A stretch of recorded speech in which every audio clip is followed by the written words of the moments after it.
Well, then my wife yelled at me yesterday because I got impatient. She usually cuts my hair, so I did the buzz thing. But when I do it, I go way too aggressive. So I'm like scraping up my hair because I have like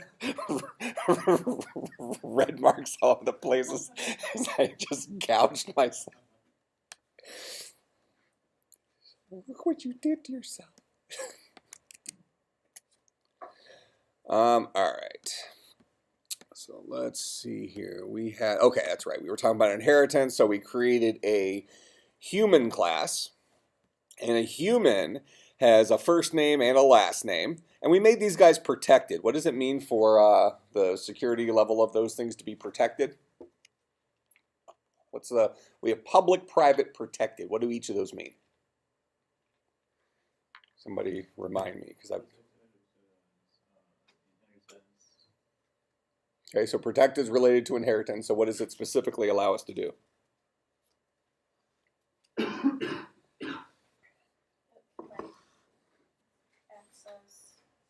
or you can access it from any of the children of the parent. Okay, so protected is kind of like private, except it expands the envelope in which you can access these guys. Private means you can only access it inside of this particular class. Protected means you can access it within this class as well as children of this class. Okay, that's what protected gives us. Public means it's a free-for-all. Everybody can access it. And the default is, I've mentioned it a couple times just in passing.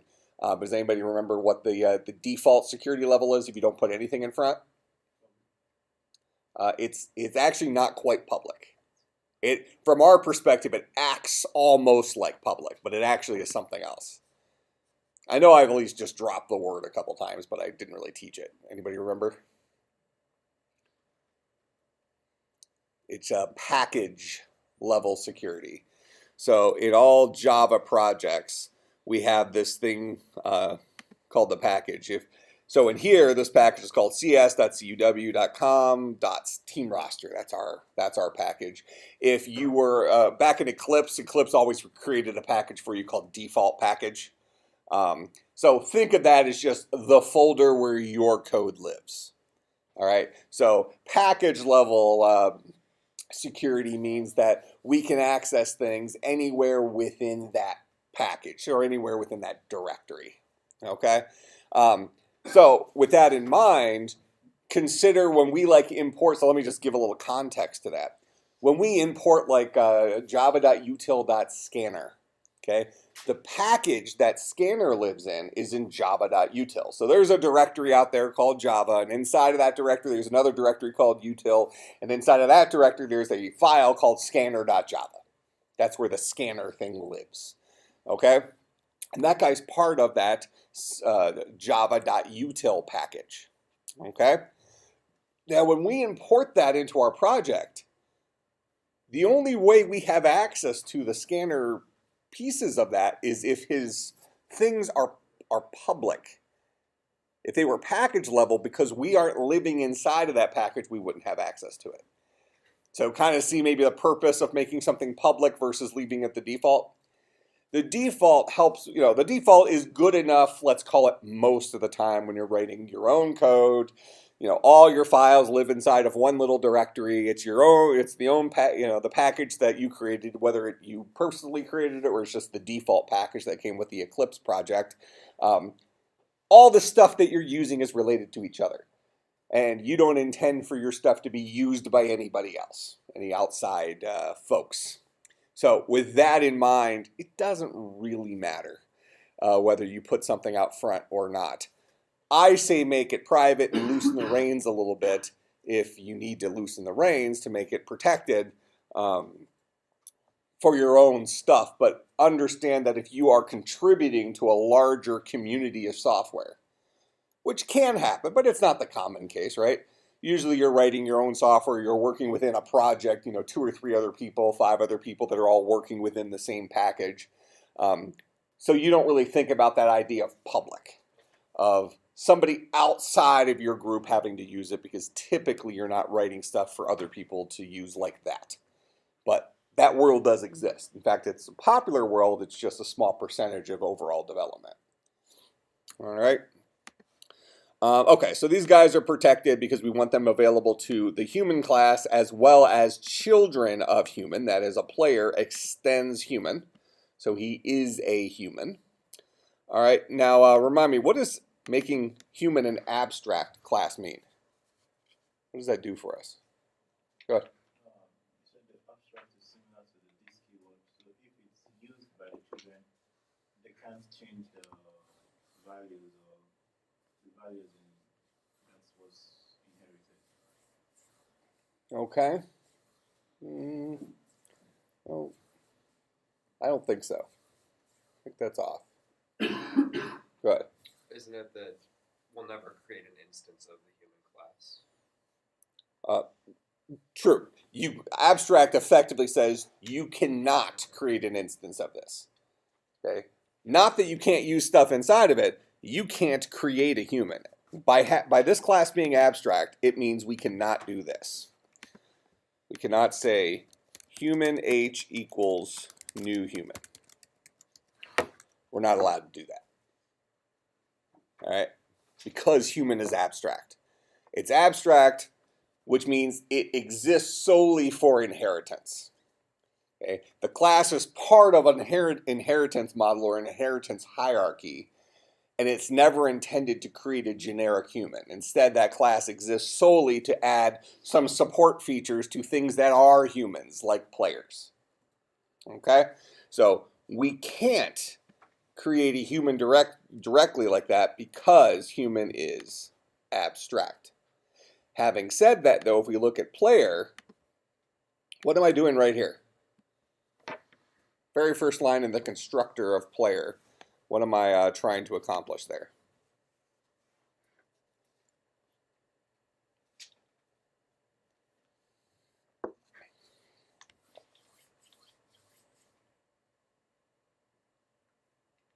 What's super? What's the super keyword refer to? Good. Refers to the parent or the instance of the parent class. So super is to parent as this is to me.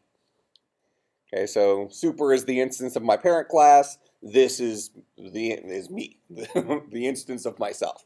Okay, so now I mentioned last time that this line right here has to happen at the very beginning of your constructor if you choose to take advantage of it. Okay, if you're gonna use the parent's constructor, it has to happen first. So what are we actually trying to accomplish here? I want to put this in the context because all this stuff translates directly back to kind of real life problem solving.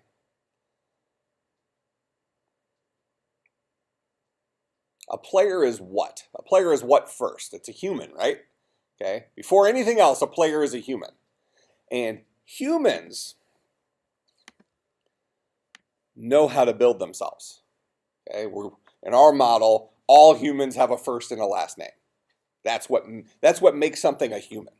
Now, players have a little bit more than that. They get all the human stuff, and then they also add in a jersey number and a skill level, right? All right. But now a human knows how to build itself. It knows how to do this. Now, a common thing that comes up is, why would you ever write a constructor for an abstract class? It's like, well, you can't create an instance of this class. So if you can't create an instance, why would you write a constructor? What do you think? What's the purpose of writing this constructor for a class that can never actually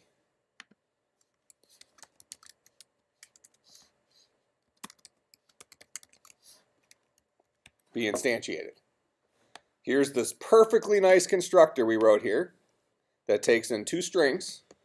Here's me trying to call that guy, and it's yelling at me saying, hey, you can't create an instance of human because humans are abstract.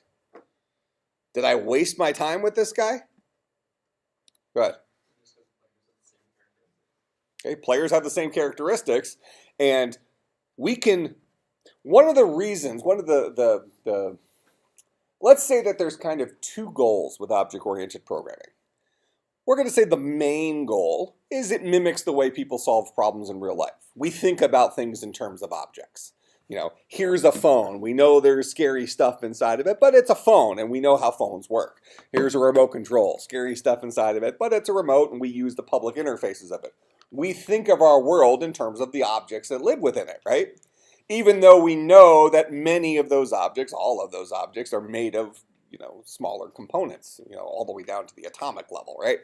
And different people with different specialties have understandings of what's happening under there. So as programmers, we're kind of like the, you know, the chemists or something like that have some understanding of the molecular structure of this table and that kind of stuff. We know what's kind of going on under the hood in the computer program.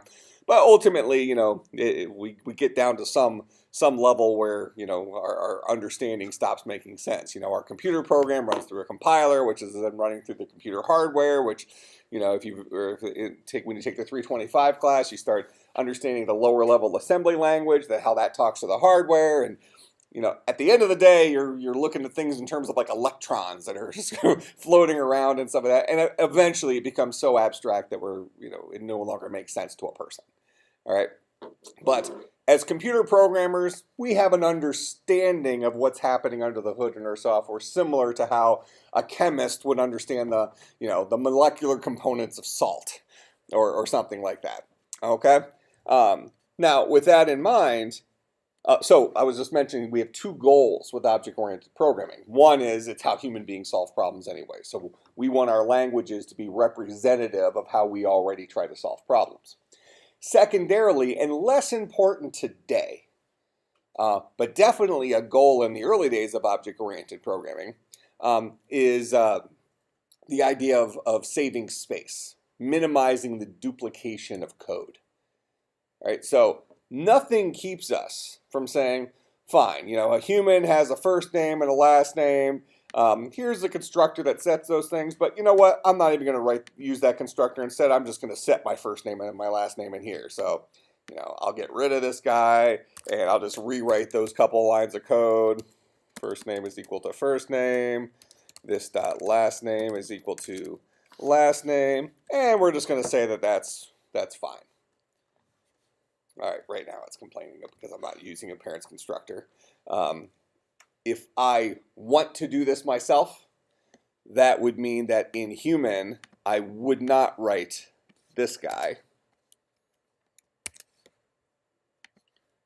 which then makes that okay.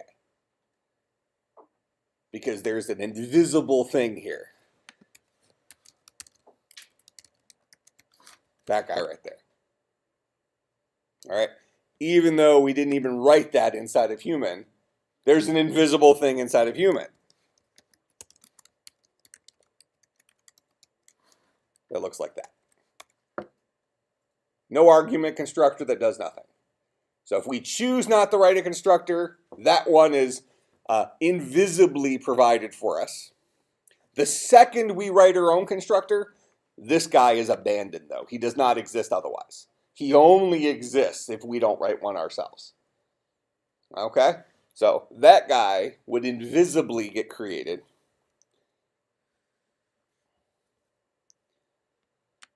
This guy invisibly calls upon the parent to build our objects. And then we're deciding to do the heavy lifting ourselves.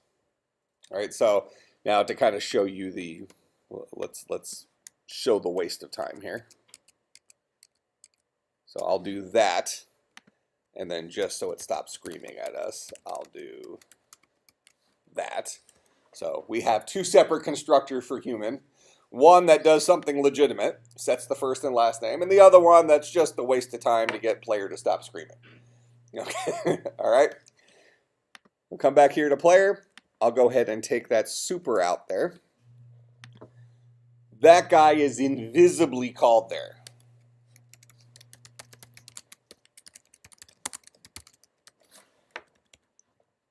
So we are calling, if we don't specifically write a call to our parent's constructor at the top there. And then remember last time I mentioned that if calling your parent's constructor must always happen first. It's the very first thing that you should do. Okay? Now, a few minutes ago, I mentioned that one of the goals of this is to minimize the amount of duplication of code, minimize the footprint. So these 2 lines of code, and I realize it's just 2 lines, not the end of the world, right? But extrapolate this and say, well, what if it was 800 lines? Okay? We have these 2 lines of code. Those 2 lines of code are identical to these 2 lines of code right here. I have actually written the same code twice rather than just leverage the constructor I wrote for human that knows how to build a human. Does that make sense? So in here, what would make the most sense is for me to call super, pass the first name and the last name. And so it's that, or it's this. This isn't incorrect as I've written it. I've just kind of said, hey, parent constructor, go ahead and set the first name and last name. I don't trust you, so I'm going to do it myself. Okay, so really I'm doing it twice. There, okay? But typically you would either rely on the parent constructor to do the initial setup and then do the more specific setup on what makes a player outside of a human. Or we could go ahead and have our, we could just set the first name and last name ourselves and just let the inheritance model exist just to exist because we like objects. This model makes more sense. Okay? Now, one thing we can do is we can maybe do something like this if we want to really kind of show this. We can say protected string type. And maybe for humans, we say this dot type is equal to human, like that. And we go ahead and we call upon our parent's constructor to set up a human. It sets the human's first name to first name, sets the human's last name to last name, but then it also hard codes type to be human. I might then decide that I need to undo a little bit of that setup. I might say this dot type is equal to player. That makes sense? My parent's constructor did a little bit more than I needed it to do. But I might as well go ahead and leverage it, let it do the whole setup, because, you know, imagine we have a very simplified model here.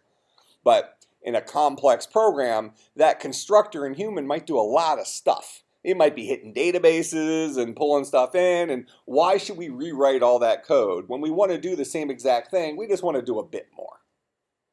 Does that make sense?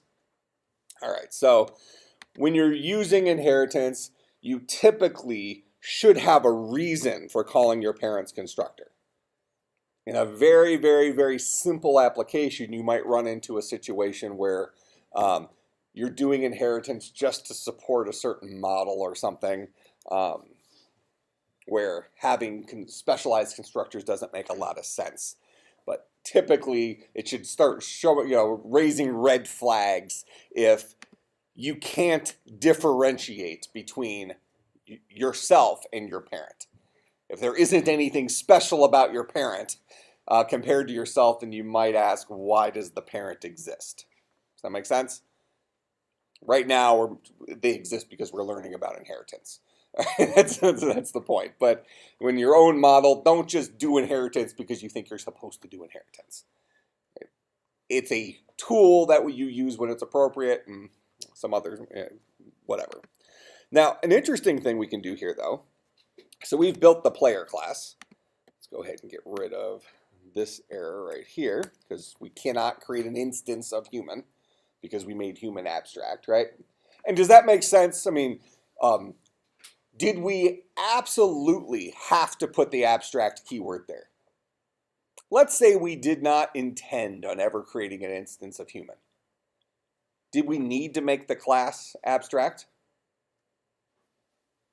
What's the alternative? I have 2 classes here. I have the human class and I have a player class. And player extends human. Player is a human. And players are really the types of animals that we're going to be working with in our application. Humans exist only for the inheritance thingy. So I'm never actually going to create an instance of a human. Doesn't make sense in my world. Do I have to make that class abstract? Is Java going to scream at me if I don't make it abstract? Can I come in here to human and can I just take out the abstract keyword and cross my fingers and hope for the best? So why would I ever put abstract there? What's the point? It'd be easier for others, like reading your code, to see that your intent was to create players instead of humans. Okay, absolutely. That's probably the best answer. So star for the day. Okay, that's the absolute correct answer. It's mostly there for other people, to give them a sense of how your code is supposed to work. Can you think of anything else? And it might become more of an issue as you get older and your memory starts zigging when it's supposed to be zagging. Self-improvement. Who? Self-improvement, when you put the abstract and you can know, Okay, so that's a similar argument to what he was saying, where except in this case it's for us. What's the benefit to us if we make it abstract? Isn't it kind of self-policing? Like, have you ever done something around the house where you put like a little, like at our house we have Post-it notes over every single light switch in the house. Seems weird, right? Okay. My wife put these up.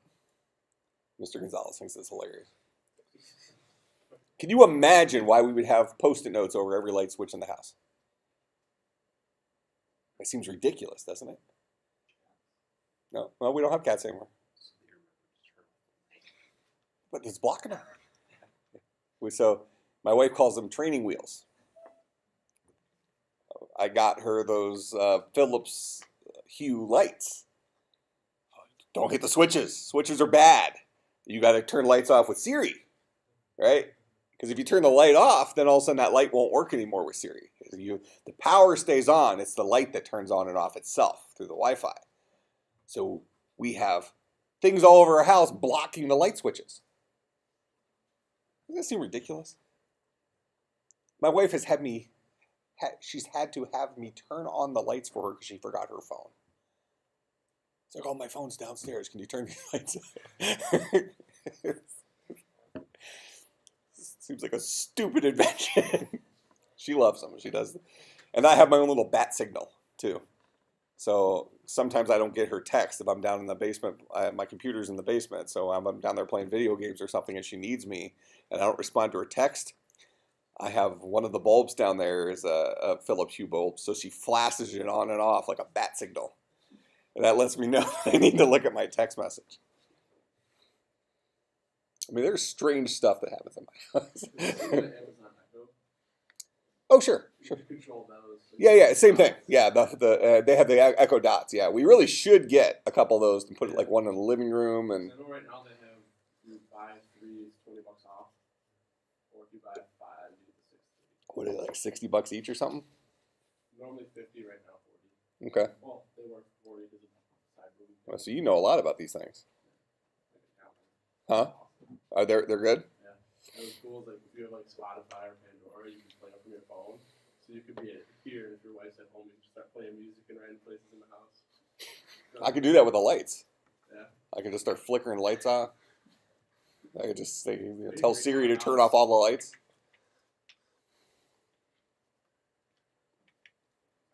But in any case, sometimes even in real life, we kind of self-police ourselves, right? We give ourselves little reminders. If I don't want to forget something, like for instance, I usually take my laptop home on the weekends, well, at least on the weekends, sometimes during the week as well. But so I don't forget it on Monday morning, I'll put my keys on top of it, right? Well, I can't leave the house without my keys. Keys are on top of the laptop. If I really don't want to forget something, I'll put it under the laptop, right? So we do things like that to kind of self-police ourselves, right? Or am I the only one? Am I the weirdo that does it? So we do things like that. So this would be a similar thing here. If we don't intend to ever create an instance of human, it would be in our best interest to go ahead and put abstract in front of it. Biggest reason is for other people who might be using our code to tell them how our code was intended to work. secondarily, it also self-polices us in case we go and try to do something weird. Okay? Now, putting abstract in front, though, does not completely prevent us from using the human class. And let me show you what I mean by that. I'm going to go ahead, and even though it actually we'll fake it a little bit. Who knows how far we'll get into this project this semester because we're running out of classes. But let me go ahead and we'll create a new Java class, and we're going to call this guy a manager. All right, because we got players and we have managers. Does that make sense? So, but we're going to say a manager is a human, not a player. So not, all managers are humans, not all managers are players. Make sense? So this guy, we can use the drop down thing here and we can choose a different class, but I'll actually write it in here in a second. So just say that, and we'll say that a manager extends human. All right, and then we'll do our public class manager. I'm sorry, just public manager is our constructor. And this guy will take in a string first name, a string last name, and we'll go ahead and call upon our parents constructor to go ahead and create a manager for us. Now, as of right now, a manager is truly an empty husk. They're basically just generic humans. I've just created a second class to kind of show something here, okay? So I have done nothing to differentiate a manager from a human. Maybe we give these guys a salary. Let's say private int salary. And we'll just say all managers start off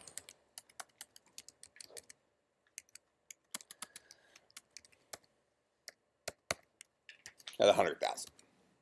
Something like that. All right. So that's what differentiates a manager from an individual normal human. Not all humans have salaries. All managers do. Okay. Now, so we have two separate classes in our inheritance model here. Open up a Keynote.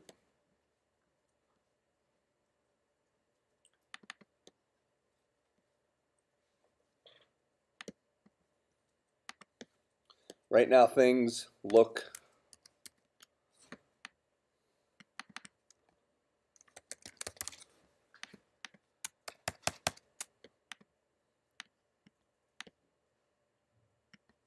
like that.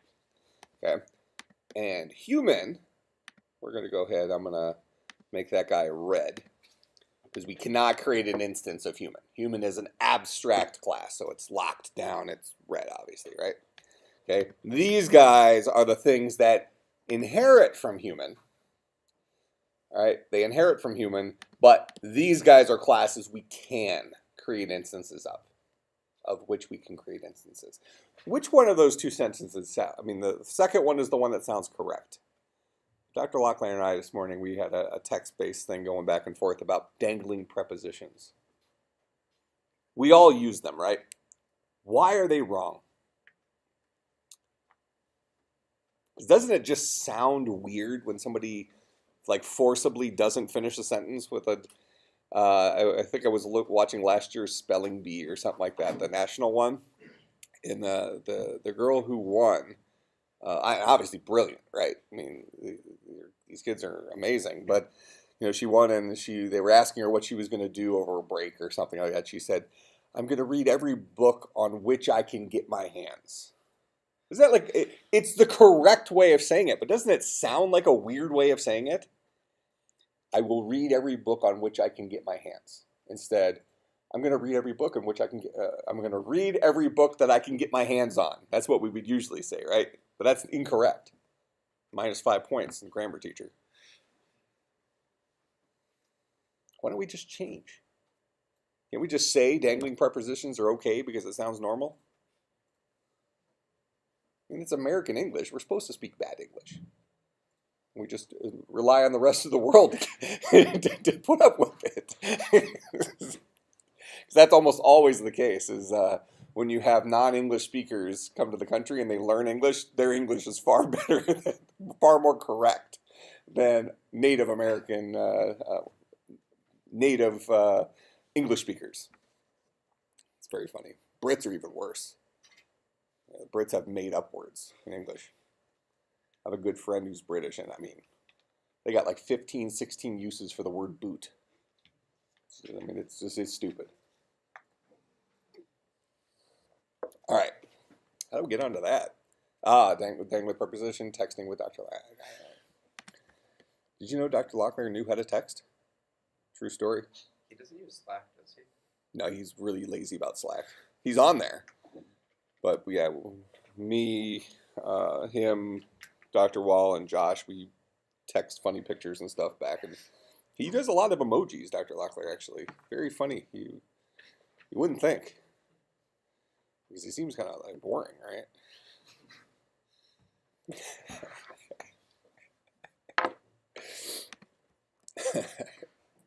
Really funny thing is I've worked with him for, I guess, 11 years now. He doesn't look like he's aged a day. He looked old when I started. Now he's same old. All right. Bob is definitely older. Dr. Wall, not going well for him. All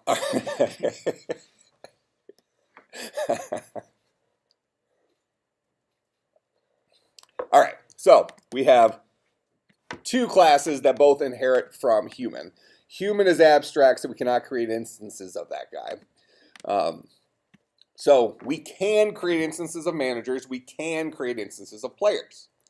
Now, what if I want to have an array of a mixture of managers and players?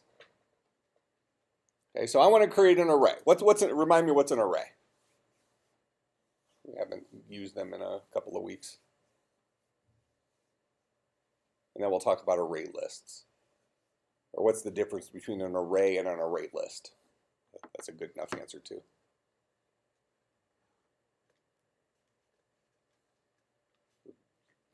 Blank deer in the headlight stares or very well said. That holding collect like holding the value. okay, so the both of those guys are for holding collections of a specific type of value, right? So with arrays, we have a collection of like values. Same thing with an array list. When we build an array list, so as an example here, if we build an array, we would say int array AR is equal to a new int array. Maybe this will hold 10. That's going to build a structure capable of holding 10 integers, right? Similarly, if I want to create an array list capable of holding some players, let's say, I'm going to say, I could say array list player, we'll call it players, is equal to new array list player. Like that. What's the difference between, and here, I'll adjust these here. Player. What's the difference between these two guys? This is an array, this is an array list.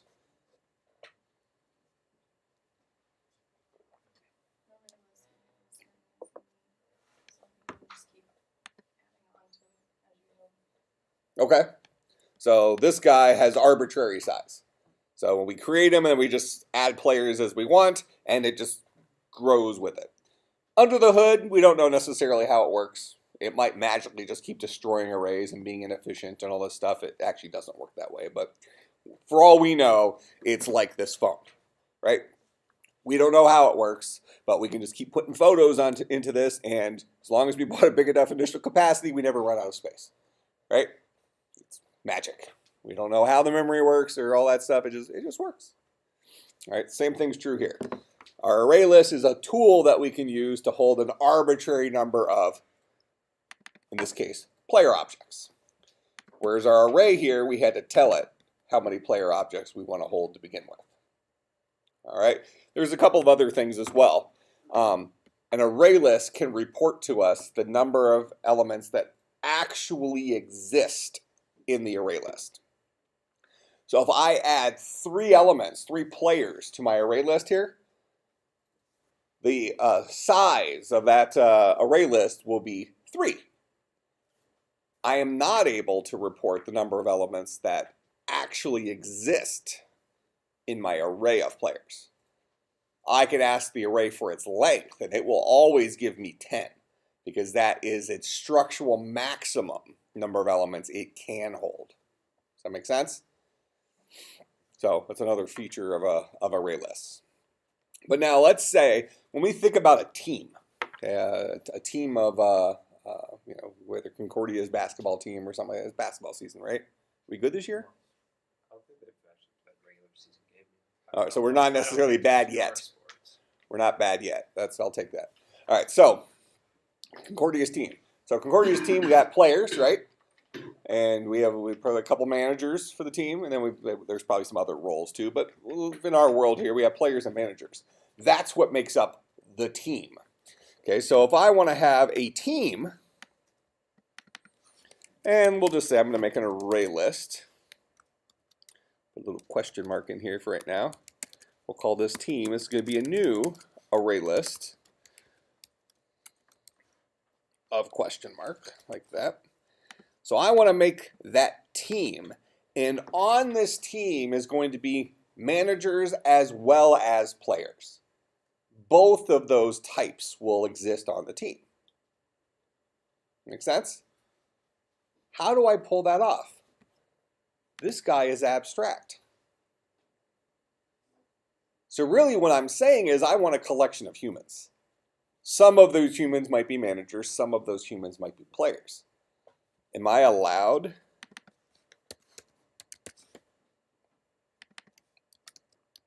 to do that? Am I allowed to create an array list of human when human is an abstract class? Or do I need to go and take the abstract off? Oh good, we have a death match. So you say yes, you say no.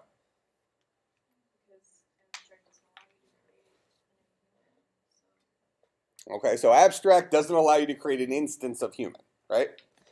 So let's add some lines here. I'm just gonna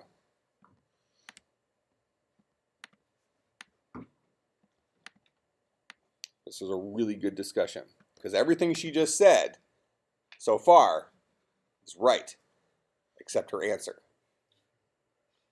Okay? His answer is right. But she's arguing that her answer is right for the right reasons. Okay? You cannot create a human because it's abstract. So I'm going to come down here and we're going to say team.append new player. What does player take? First name, last name, all 4 things? Yeah. Rating. Jersey number. We're just going to do initials to keep it short here. Here we'll do 5 and 6. I'm not sure which was jersey number, which was rating, but that'll fly. So we'll do that.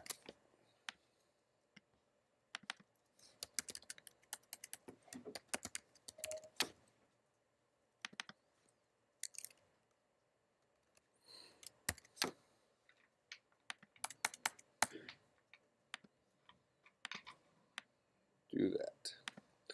All right, so I've added 2 humans to my array list, right? I've added a player and I've added a manager. Have I created an instance of a generic human yet? This is an instance of player. Are we allowed to create instances of players? Yep. This is an instance of manager. Am I allowed to create instances of managers? Is it true that a manager is a human? Yep. Is it true that a player is a human?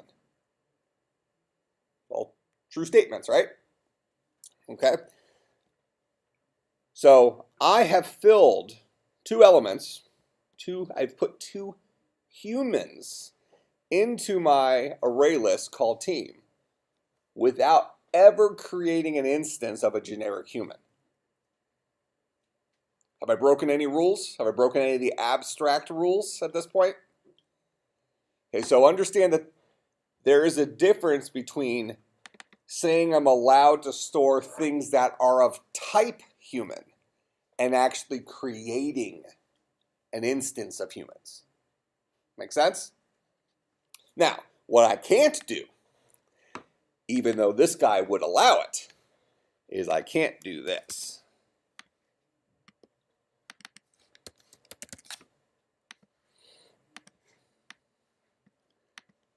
This guy is capable of holding a human object, but I'm not allowed to create new human objects because the human class is abstract. This breaks my rule right here. That last one breaks the abstract rule. But the rule was not broken at this level. My array list is allowed to hold human objects. It's relying on you to figure out how to make those human objects. All right? So creating an array list that holds an abstract class is perfectly allowable. In fact, pretty common. I mean, we were looking at this example right now. We might want to hold a team, right? And that team is to be comprised of players and managers. Those are things that we might want to do. And what's the most generic way we can reference in our object-oriented world right now? The people that are going to be on the team. If it's managers and players, our generic way of saying is humans. Right? We just can't create an instance of human because human is currently abstract. If we were to make human take the abstract word off, then we would be able to create instances of humans. We would be able to do this, and then our inheritance model maybe breaks down a little bit because what are we going to do with a generic human? Does that make sense? I mean, there is no, in our world, there's not a such thing as, that's like the Android thing, right? You know, you're just a generic human would just be like this empty husk, no personality. I mean, we're all different, right? So each one of us is a specialty instance of human, right? I mean, obviously, I'm a distance runner, so there's no chuckles for that at all. It's too early, right? No, it's not a fact. That is nowhere close to a fact. I mean, maybe if you put me on like a steep decline and then shove me. I mean, I'm going to try to stop, but I have a decent chance that gravity is going to win that battle. And as long as I can hit my feet hit the ground sometimes, I might look like I'm running. All right. So does this idea of abstract make sense? It is never, ever, ever, ever required to use the abstract keyword. You should use it when you either want to self-police yourself or when you want to dictate to whoever's going to be using your software how is it intended to be used. That was really a good answer, because that's a very big part of computer science and industry where you're working with all sorts of other people because you wrote the code. They weren't necessarily sitting in the room with you when those decisions were being made. Yeah. So just a quick question. So do you technically have 3 array lists then? Because then you have the team array list and then to store player and manager. So would you store that in 2 separate but then also into? One array list that holds, well, this last one's a illegal thing. This array list called team has 2 elements in it right now. The first element is a player. The second element is a manager. Yep. So one array list that holds, in this case, 2 different dudes. Now, what we'll talk about starting next time, because the problem with that, yeah, I got it. That's why I'm finishing. The problem with that is now when I pull something out of that array list, it's going to come out as a generic human. How do I determine what it actually is? This is pretty similar to using an activity and saying find view by ID, and it comes out as a generic view, yet we know it's an edit text or we know it's a text view. Okay? In this case, we're not sure if it was a player or a manager. We're going to have to be able to ask that question. What kind of animal are you? What kind of human are you? Are you a player or are you a manager? And we're going to do that through a keyword called instance of. All right. instance of is actually a Boolean operator that we'll talk about next time. Okay, so no homework assignment for Thursday because we didn't get to enough stuff. You will have one over the weekend, though, so mentally prepare for that. All right, I will see everybody on Thursday. Student, faculty, staff, Bible study today. Sign into the cafeteria. It starts at noon. If you want to come and check out the VR thing, I'll be down there here in a few minutes, and we'll be there till 1 p.m. All right, have a good one.